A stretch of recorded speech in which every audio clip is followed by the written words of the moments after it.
Alright, old timer Mad Tom here. Decided to come to my sister's place and trim up some more bushes. What I'm really looking to do here is, I think it's a little late. It's about mid-April. I would have preferred to do this. I believe you're supposed to do this in the winter. So what I'm looking for is, I want to get rid of, I want to thin these out. So when you're looking to prune something like this. You see how this is rubbing another main piece. So hopefully I can get in there and trim that out. And that'll open up, all of that. And then as you go up, we got to get it away from this window. So I'm going to try to, prune this away from the window in the house. I'll show you kind of what I was doing over here. As you can see, thin it out pretty well. I didn't want to take too much back right now, but pruning's a long time thing. What you're really looking for is nice airy spaces. Select the larger items, the larger limbs when you're doing this. If you don't prune, you get something that looks like this. This is mostly shade. It's the, I believe, an east-facing wall.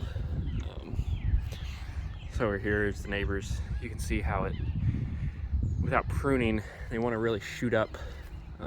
They don't want to bush out.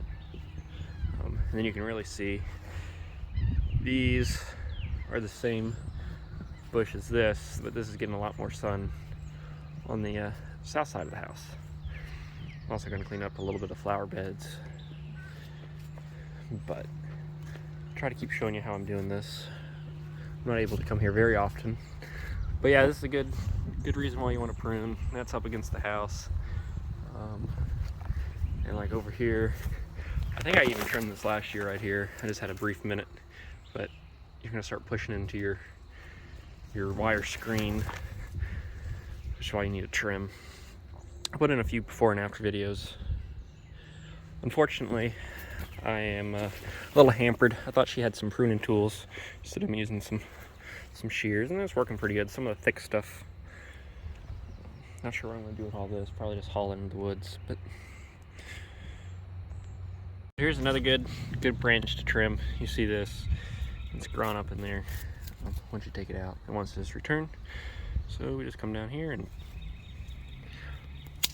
it's a little hard to do one-handed, but we'll lop it right off. So I'll probably trim this off. Maybe not. Yeah, we'll work with it. I like to try to trim at these T's. That way it kind of branches better. You get something kind of, if you trim at the T, that's kind of what happens. So the T's where this bush is going to split off and grow 2 more branches, including the third. So like another example, I'm not sure, I trim from the bottom up on trees, but obviously you see how this branch is running into these branches back here. You don't want that. Doing cleanup here, and just one last reminder: never rely on other people to have the gear that you need. My sister decided that she would rather have a kid's rake instead of a normal size rake. So as we clean up here, just remember, if you're gonna do a good deed for somebody, you just bring your own garden tools. It's gonna be a lot easier on you.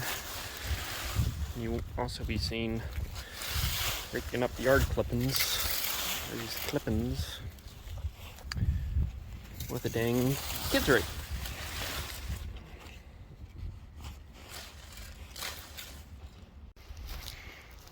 Alright everybody, this is the finished product.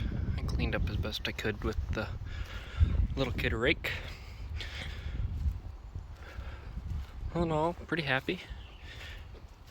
The thing with pruning is just to take your time with it. Know that there's really no exact 100% right way to do it, 100% wrong way to do it. I'm sure some people will critique me on how I did it, but that's the fun part about pruning.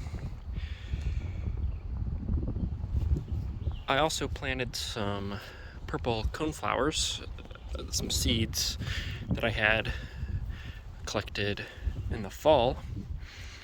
I sprinkled them fairly liberally throughout the mulch area.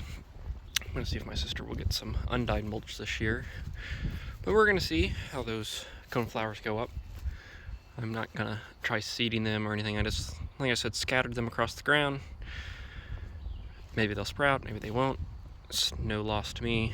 I collected them for free, minus about 5 minutes of my time. I dried them out over the winter. So we'll see if that works. I'll be happy if it does. Should give some color to this. I also put a little bit of fertilizer down on some roses. The soil here is pretty poor. It's just compacted sand. So I try to fertilize with a little triple tin. I'm sure I'm doing that wrong as well, but I really don't care. I can only come here every so many months, and roses are a pretty nutrient heavy plant. There's one of the better looking ones. This one over here has already got a bloom. I'm interested to see how they'll do. My sister, she'll forget to deadhead them. I like to deadhead the roses, that way they give continuous bloom. Some roses will, no matter what. I'm not sure what these types are. So overall, happy with my results. Tune in next time for another old timer Mad Tom video.